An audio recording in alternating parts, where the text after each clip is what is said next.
Greetings, namaste. Good evening. Welcome to our Affirmations for Self-Healing webinar. My name is Nayaswami Devarshi. Usually we have two of us doing these, but I'll be doing it by myself tonight. And let's begin with a prayer. Heavenly Father, Divine Mother, friend, beloved God, Jesus Christ, Babaji Krishna, the Hari Mahashaya, Swami Sri Yukteswarji, beloved Guru, Paramahansa Yoganandaji,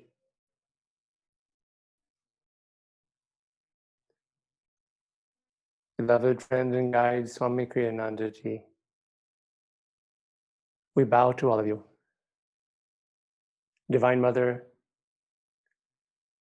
help us to be even-minded and cheerful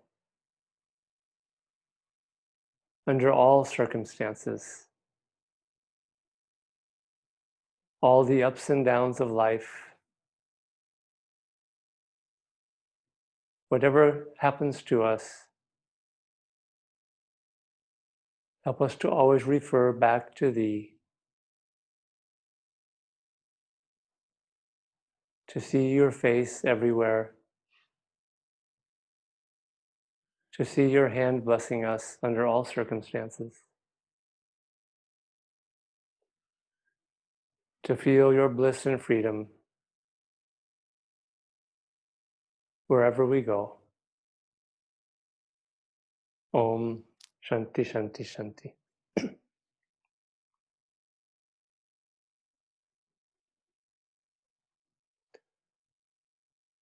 We will now read from Affirmations from Self-Healing. The topic again, even-mindedness. Swami Kriyananda ji has written for every week of the year, a quality to tune into, to develop, to work on, using just a couple paragraphs of his great wisdom, along with an affirmation and a prayer. And so Swamiji writes, many people confuse progress with movement and with outward change. Thus, the more dust of excitement they can stir up, the more productive they feel they are. The more they get swept up into a happy mood when things go well, the better they imagine things have gone. And their answer to every slump is to cast about for some other thing to sweep them high once more. Such lives are like cars driven over deeply rutted roads. Their movement is almost as much up and down as it is forward. With even-mindedness, progress is a straight, not a jagged line. Progress, however, should mean above all progressive understanding. Even-mindedness bestows clarity of perception, which is the ability to see things as they really are, undistorted by emotional bias. And let's affirm together. We'll start out loudly, very loudly at first, and then more quietly. Then at the end of this half hour, we will do it more in depth with this affirmation and with more repetitions. But repeat after me, loudly at first.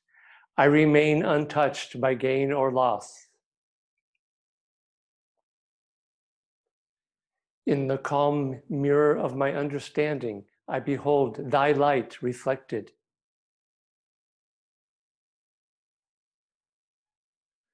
I remain untouched by gain or loss. In the calm mirror of my understanding, I behold thy light reflected.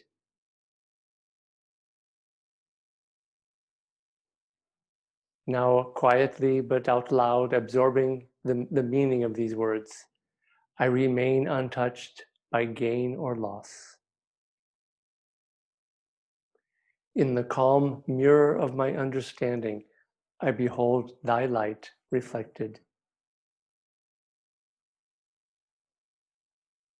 And now in a whisper, taking the meaning deep inside, I remain untouched by gain or loss. In the calm mirror of my understanding, I behold thy light reflected.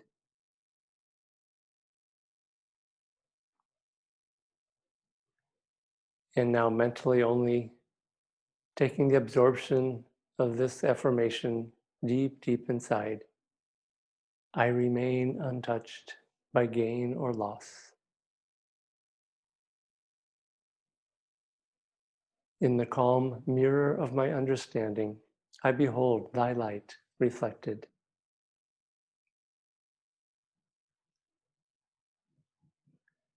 Now mentally again, but offering this affirmation of the spiritual eye, the point between the eyebrows, mentally repeating after me.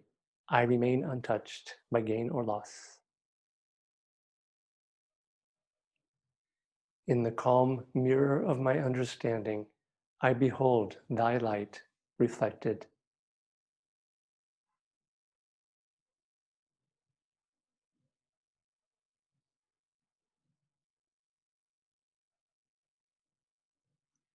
Om Shanti Shanti Shanti. And mentally pray, listening to this prayer of Swamiji's.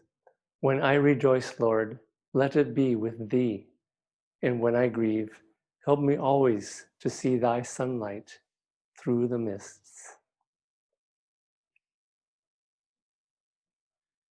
This topic of even-mindedness is a good one for all of us during all times, during times of stress and challenge especially. Even-mindedness is not just remaining calm, it's not a passive sort of subconscious state. The way that Swami Kriyananda put it, he said that to be even-minded and cheerful under all circumstances is the first duty of the yogi. Even-minded and cheerful under all circumstances. And he adds, it doesn't mean being cheerful about other people's suffering. One needs to respect and even sympathize with others during their suffering, just as the great masters, the great saints have always done. But he's saying, regarding our own pains, he says the yogi should really banish ego identification with the suffering itself, with the pain itself. And he said, try to see that pain, for example, is happening, but it's not ours, and we don't identify with it. And this is a challenge, but it's a good challenge. And you'll find that when we can free ourselves from identifying with pain, but also from over-identifying with the pleasures of the senses of life, of the ups of life, when the ups and downs, when we don't identify with them, but really see God's hand behind both of them, you will find a great deal of freedom in this very, very simple act. And again, it's not by being dead and passive and unfeeling to everything that happens. In fact, you'll find that when you meditate more and more, and you become more receptive in the heart and more aware and more calm, you'll find that you actually can feel more deeply and you receive much more. And sometimes that's a challenge too, because sometimes we are, as we become more receptive, we feel other people's pain and suffering more acutely when we're with them, especially people that we love.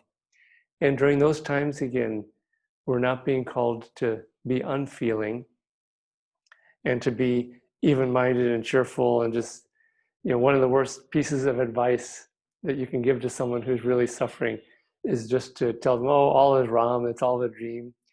And that's just, it's not helpful for most people, 99% of people. We can tell that to ourselves, yes, this pain is only a dream. But when we tell it to others, it can be insulting and down-putting. Maybe we can help them to understand it's a dream, but not by pointing our finger and saying, oh, you're really getting caught in delusion, aren't you? Because that's essentially what we're saying when we're saying, oh, it's just a dream. There's a little bit of finger pointing and a little bit of harsh judgment and a lack of empathy at that moment.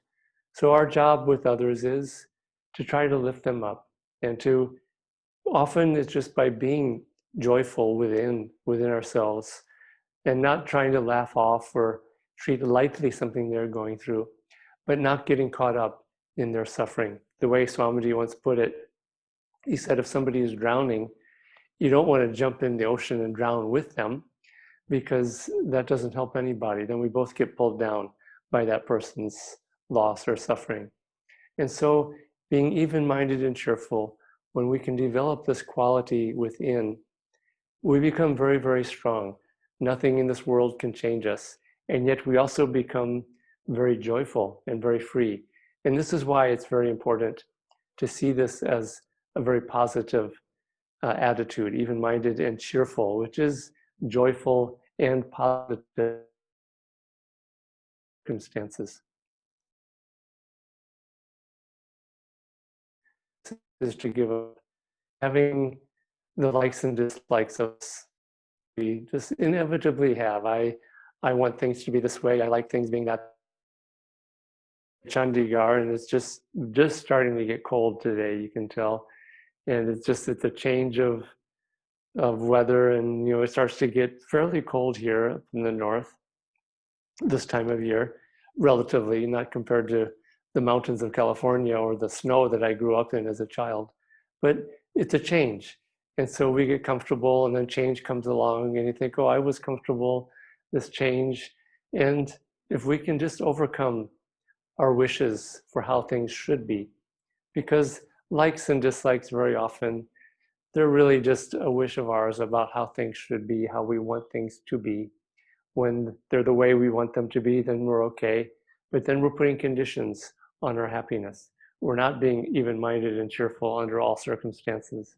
We're being even-minded and cheerful only when we're happy by our likes being fulfilled.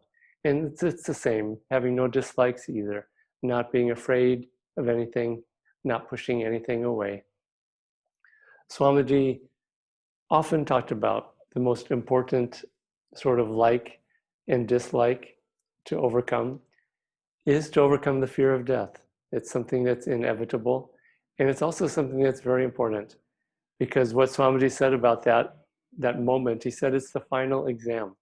It's really the time when we're sort of given the exam to see how we have gone through life with this, especially with this attitude of even-minded and cheerful, overcoming likes and dislikes. And if we can overcome day by day, minute by minute, as we go through life, being even-minded and cheerful and under all circumstances and doing our best, this is not an easy thing to do. So when we stumble at it, I include myself in it, it's no cause for regret or guilt or, oh gosh, I'm not a very good yogi, because when I experienced this intense pain, it really affected me.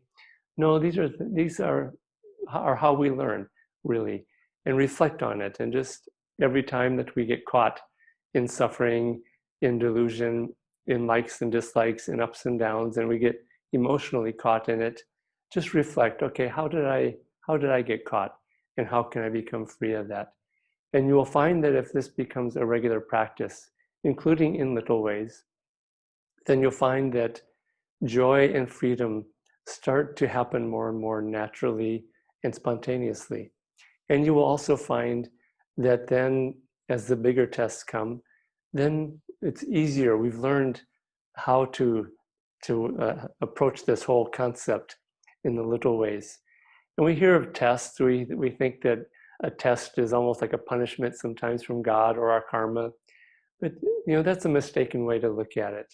It's more like this test is a way of helping us, God helping us in two ways. One, to see where we're at and what we need to work on in a very kind, compassionate way. It's not some punishing kind of a way. So that's one important blessing and gift that God gives us when our karma comes and we face a test. But the other thing that I think is more important is that these tests of life help us to develop the very qualities that are being tested. And this is really, really important to understand in life, that whenever a test of karma comes, it's really a gift. It's a spiritual gift from God to help us to learn even-mindedness under all circumstances, rather than just under good circumstances, because that's not really even-mindedness, even though it might seem like it. So just understand that tests, when they come to us, try to see that it's really God using our karma. Yes, it is our karma, but what is our karma? It's just a shortcoming or a mistaken way of thinking, acting, behaving, and that karma has come just to try to help us learn how to grow through that step. And again, this attitude, Swamiji often talked about when we are at that point of death, the final exam. He said, if you prepare every day, and what he suggested was every night when you go to sleep, he said, mentally build a bonfire as you're going to sleep and offer everything into that fire. All your faults, all your mistakes, all your belongings, all your possessions, all your little self-identifications as a man or a woman, as a teacher, as a student, as a parent, all these things, offer them into that fire. And that fire essentially is the light of God. It is divine bliss. This is Kriya Yoga also.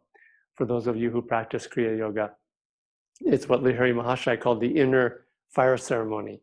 And when we practice it by offering our entire being with complete self-offering up the spine, as we bring the energy up the spine, you'll find more and more that more parts of yourself, your little self, keep getting offered up into that freedom, that joy, that divine bliss, that divine grace. And you become freer and freer with each Kriya breath. And this really is one of the great ways that Kriya can liberate us. You will find that when you can overcome those big tests, that it's not just cheerfulness that comes, it's even divine bliss. I'll read a story. It's in the book Loved and Protected. It's stories of miracles and answered prayers by Nayaswami Asha. It's a beautiful book. It's about how divine grace has protected so many people, mostly devotees and Kriya yogis and disciples of this path. But they're all very short stories. And my story is in here. A couple of my stories are in there. And I'll read the one. It's the third one in this book. If you have that book and you want to review it and just see this important lesson that I learned. And I'll read this story as I wrote it to Nayaswami Asha. And the title of this little story, it's about 6-7 paragraphs, is called Divine Currents. I vaguely remember that there was a sign saying, dangerous currents, no lifeguard. I grew up in the middle of the United States. At age 20, I had hardly ever seen an ocean and certainly knew very little about them. So the sign meant nothing to me. It was a beautiful sunny day, and there I was in California at the Pacific Ocean. All I could think about was diving into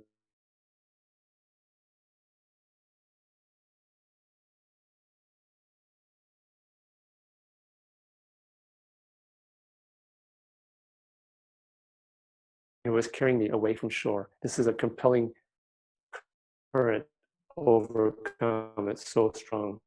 Even strong swimmers will drown when they get caught in these. I fought against it, but the current was too strong. Farther and farther it took me out into the sea, and turning surf was tossing me about like a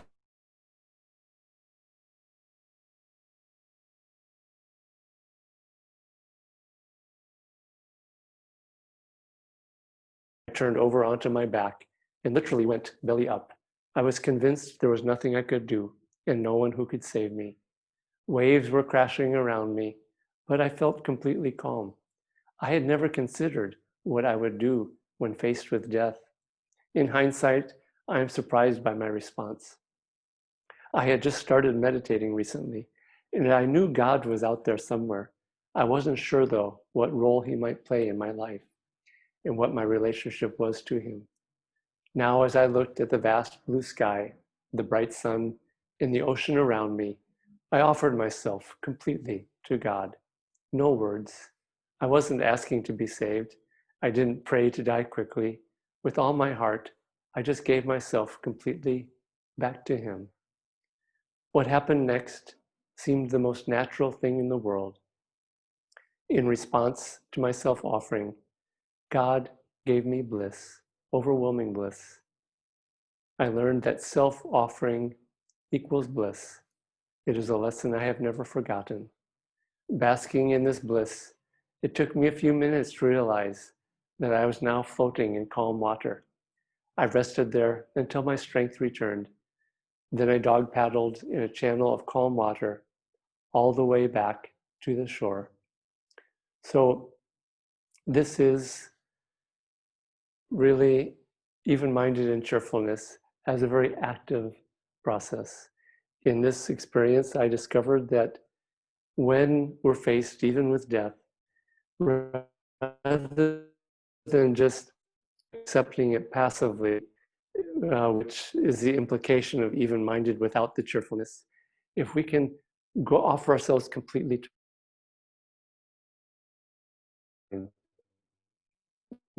that, there is overwhelming bliss and divine joy. I've seen this in devotees who have left the body.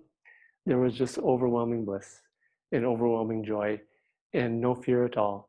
And this comes from a daily practice of meditation, of self-offering, of doing this practice that Swamiji recommends at night, of offering everything into this fire. But really, the daily practice of meditation, Kriya Yoga, self-offering, giving yourself to God. Over time, step by step, it wears down all the resistance of ourselves to change, to complete expansion. And it also, more importantly, it dissolves all karmas. It dissolves all these little ties that bind us to this little self. And when those ties are dissolved, then there are no likes or dislikes anymore. There's only love for God. There's only complete self-offering. There's only complete self-immersion in divine bliss. So this is really the end result of being even-minded and cheerful. It's not just being calm under all circumstances.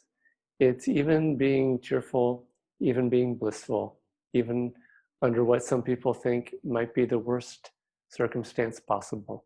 So practice this. You will find that practicing this every day in meditation, in service, in the likes and dislikes of just daily life, heat and cold, pleasure and pain, health or sickness, life, death, all these things, they vanish. These are just the veils of duality.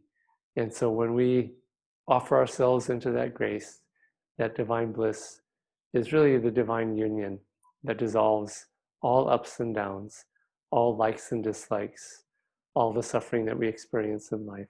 So I wish you the greatest success with this practice. We'll now go through this reading again, and I'll read it again. We'll do the affirmation again, but a number of more times. So again, even-mindedness. Many people confuse progress with movement and with outward change. Thus, the more dust of excitement they can stir up, the more productive they feel they are. The more they get swept up into a happy mood when things go well, the better they imagine things have gone. And their answer to every slump is to cast about for some other thing to sweep them higher once more. Such lives are like cars driven over deeply rutted roads.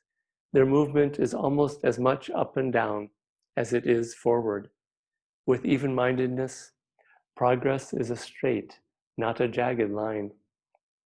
Progress, however, should mean above all progressive understanding. Even-mindedness bestows clarity of perception, which is the ability to see things as they really are, undistorted by emotional bias. So let's affirm now again a number of times. First, very loudly, just to full attention, and then we'll take not just words, but something that really becomes part of our very self. So first, loudly repeat after me. I remain untouched by gain or loss. In the calm mirror of my understanding, I behold thy light reflected.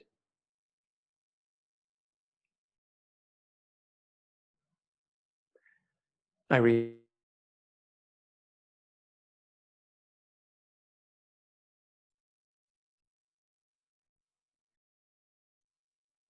in the calm mirror of my understanding, I be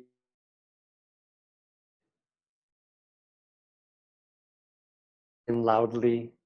I remain untouched by gain or loss.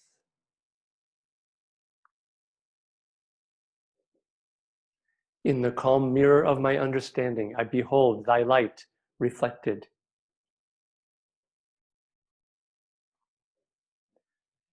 And now a bit more quietly, absorbing the meaning more deeply. I remain untouched by gain or loss.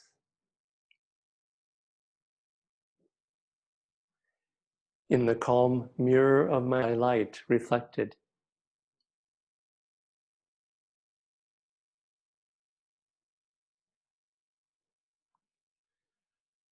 I remain untouched by gain or loss.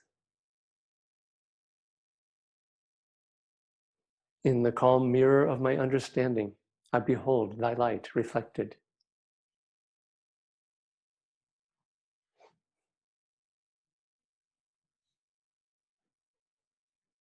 And now in a whisper, carrying the meaning deep down inside, I remain untouched by gain or loss. In the calm mirror of my understanding, I behold thy light reflected.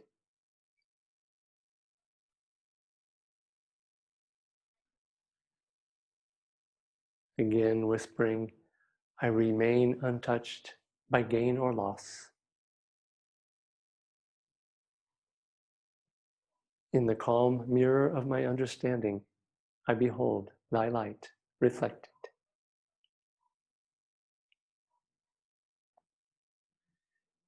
And now, mentally only, deepening the absorption of these words, I remain untouched by gain or loss.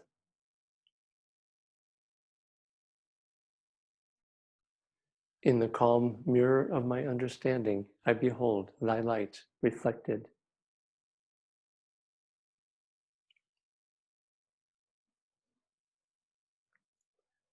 I remain untouched by gain or loss.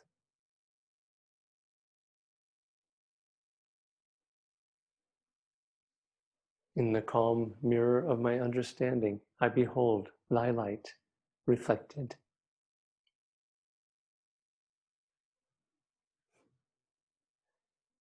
And again, mentally, but with rising aspiration, offering the feeling, especially of these words, upwards to the spiritual eye. I remain untouched by gain or loss.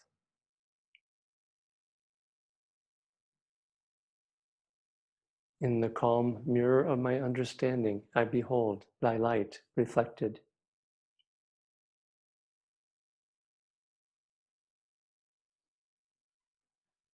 Offering these words up again, and remember we are saying these words to God. I remain untouched by gain or loss.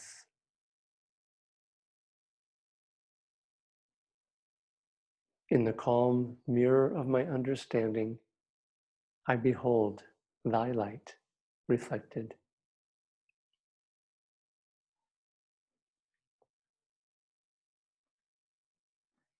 And now mentally praying with me. When I rejoice, Lord, let it be. And when I grieve, help me always to see thy sunlight through the mist. Om Shanti Shanti Shanti. So please do practice even-minded and cheerfulness this week with this affirmation and this wisdom from Swami Kriyananda ji. Om Om Om.